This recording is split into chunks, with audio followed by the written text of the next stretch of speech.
الحمدللہ رب العالمین والصلاة والسلام علی سید الانبیاء والمرسلین اما بعد فاعوذ باللہ من الشیطان الرجیم بسم اللہ الرحمن الرحیم الصلاة والسلام علیک یا رسول اللہ الصلاة والسلام علیک یا حبیب اللہ الصلاة والسلام علیک یا نبی اللہ وعلی آلک واصحابک یا نور اللہ۔ پیارے اور محترم اسلامی بھائیوں، مدنی چینل کے ناظرین، دارالفتاح اہل سنت سلسلے کے ساتھ ایک مرتبہ پھر حاضر ہیں۔ الحمدللہ آج کے دن پیش کیا جانے والا سلسلہ بالخصوص خرید و فروخت کے مسائل پر مشتمل ہوتا ہے۔ مفتی صاحب دارالفتاح اہل سنت کے ہمارے ساتھ موجود ہوتے ہیں اور آپ کی جانب سے پوچھے جانے والے سوالات کے جوابات عطا فرماتے ہیں۔ آپ چاہیں خرید و فروخت یا اور کسی بھی حوالے سے شرعی رہنمائی حاصل کرنا چاہیں تو آپ ہمیں کال کر سکتے ہیں، میسیج کے ذریعے بھی سوال پوچھ سکتے ہیں، نیز واٹس ایپ کے ذریعے ویڈیو سوال بھی آپ ہمیں بھیج سکتے ہیں۔ انشاءاللہ ممکن ہوا تو سلسلے میں ضرور شامل کیا جائے گا۔ حصول برکت کے لیے درود پاک کی فضیلت سنتے ہیں۔ امیر اہل سنت دامت برکاتہم العالیہ اپنے رسالے ضیاء درود و سلام کے صفحہ نمبر 2 پر حدیث پاک نقل فرماتے ہیں۔ نبی کریم صلی اللہ تعالی علیہ وآلہ وسلم نے ارشاد فرمایا، مسلمان جب تک مجھ پر درود شریف پڑھتا رہتا ہے فرشتے اس پر رحمتیں بھیجتے رہتے ہیں۔ اب بندے کی مرضی ہے کم پڑھے یا زیادہ۔ صلو علی الحبیب صلی اللہ تعالی علی محمد صلی اللہ تعالی علیہ وآلہ وسلم۔ ضرور میسیجز بھی ہمیں موصول ہوتے ہیں اور کچھ ہم سلسلے میں شامل کرتے ہیں، وقت کی کمی ہوتی ہے لہذا تمام میسیج تو ہم شامل نہیں کر سکتے۔ پچھلے ہفتے جو سلسلہ آپ کے ساتھ ہوا اس میں کچھ میسیج پر خرید و فروخت سے متعلق سوالات تھے اور بھی موضوعات سے تھے، کچھ ہم ان کو ابتداءً شامل کرتے ہیں۔ وابٹا پاکستان کا ایک مشہور ادارہ ہے، بچہ اس سے واقف ہے، مبالغے کے طور پر عرض کر رہا ہوں۔ اس کے کسی ملازم کا سوال ہے کہ ہمارے محکمے میں اگر نئی میٹر کی درخواست دینی ہو بجلی کے تو ایک فائل خریدنی پڑتی ہے، جمع کروانی پڑتی ہے، بازار میں وہ 120 روپے کی ملتی ہے اور ہم اگر اس کو سیل کرتے ہیں تو 200 روپے میں سیل کرتے ہیں، زیادہ قیمت کے ساتھ سیل کرتے ہیں، تو کیا یہ کرنا درست ہے؟ الحمدللہ رب العالمین والصلاة والسلام علی سید الانبیاء والمرسلین اما بعد فاعوذ باللہ من الشیطان الرجیم بسم اللہ الرحمن الرحیم۔ دیکھیے خرید و فروخت باہمی رضامندی سے ہوتی ہے۔ ٹھیک ہے۔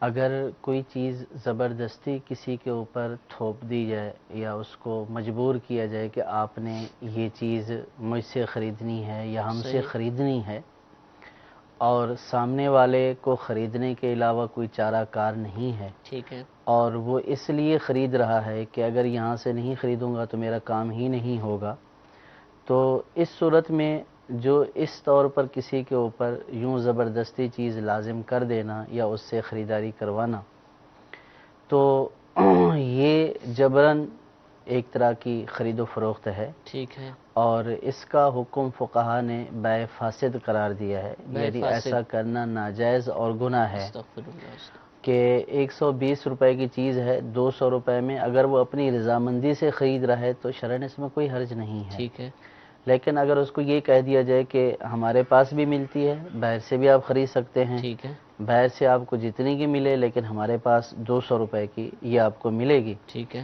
اس صورت میں وہ خرید لیتا ہے تو کوئی حرج نہیں ہے۔ سہولت مل رہی ہے اس کو، سہولت مل رہی ہے کہ اس کو ہاتھوں ہاتھ مل جاتی ہے تو اس میں کوئی حرج نہیں ہے۔ ٹھیک ہے، لیکن اگر یہ کہ اس کو اس بات کا پابند کرنا کہ آپ کو یہی والی خریدنی ہے، باہر سے آپ خرید کر نہیں لا سکتے ہیں، وہ مطالبہ بھی کرتا ہے کہ میں باہر سے لے کر آتا ہوں، یہ مہنگی مل رہی ہے اس کو، تو یہ کرنا کہ نہیں آپ نے یہاں سے خریدنی ہے اور اس کو پتہ ہے کہ نہیں خریدوں گا تو اس کا آگے کام ہی نہیں ہوگا، تو اس ایسی جبر کے ساتھ کسی کو فروخت کر دینا یہ ناجائز اور گناہ والی بات ہے۔ ٹھیک ہے، ہاں البتہ اس میں یہ صورت ہو سکتی ہے کہ بعض اوقات جب اس طرح کے محکمے کے طور پر کام ہوتے ہیں تو اس میں ایک پورا پیکیج ہوتا ہے، مختلف چیزیں ہوتی ہیں، وہ در حقیقت ایک پورا پیکج خریدنا ہوتا ہے کہ جس میں چیزوں کی قیمت وہ ایڈجسٹ کی ہوئی ہوتی ہے کہ فرض کیا کہ 4,000 آپ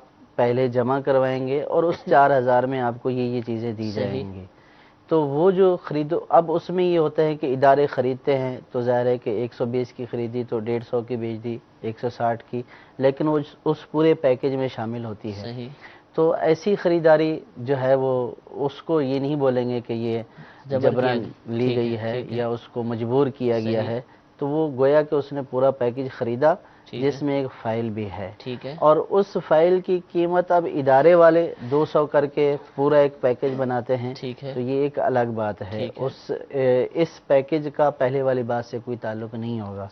لیکن وہ فائل ہی مطلوب ہے اور اس کو اس بات کا پابند کیا جاتا ہے کہ ہم ہی سے خریدنی ہے، باہر سے خرید کر لیں گے بھی تو نہیں لیں گے، تو پھر وہ پہلے والا حکم ہوگا. اس حضور یہ صورت تو بہت کسی کو پیش آتی ہوگی، وابطہ کی جو فائل والا معاملہ، اسی سے ملتی جلتی صورت ہے جو بہت سارے لوگوں کو آتی ہیں. اسکولز کی کتابیں کہ اسکول والے پابند کرتے ہیں کہ یہ بکس ہیں یا یہ کاپیز ہیں یا بیگ ہے، یہ ہم سے ہی آپ نے لینی ہے، اور ہو سکتا ہے باہر بھی ملتی ہوں. تو یہ پابند کرنا، داخلہ کروایا تو اب ہم سے ہی لیں، اور فیس میں بھی بعض دفعہ ایڈوانس فیس میں بھی ایسے پیسے وصول کیے جاتے ہیں.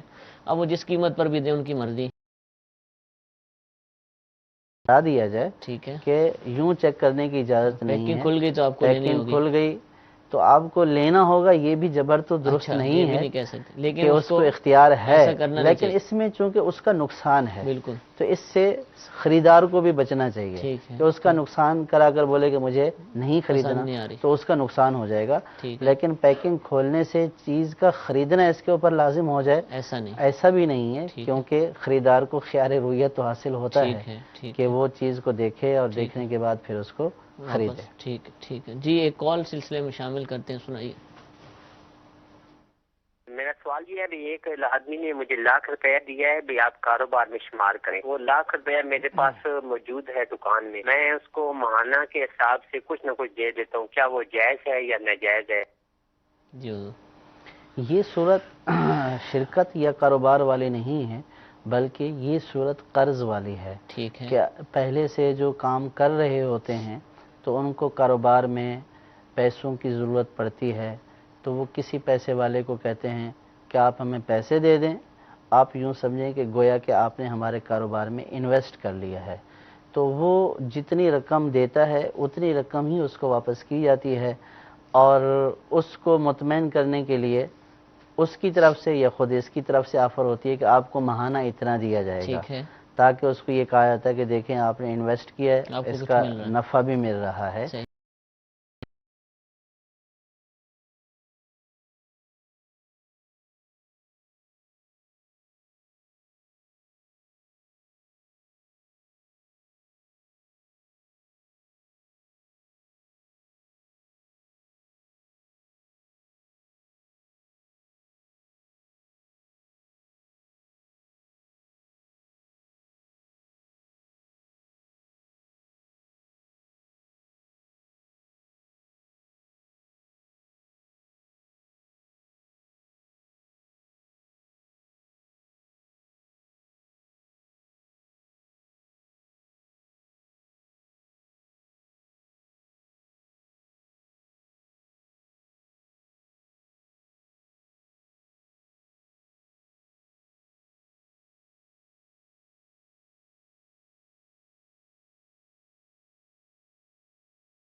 جو لگاتے رہتے ہیں اپنے طور پر یا اجازت سے، دونوں کے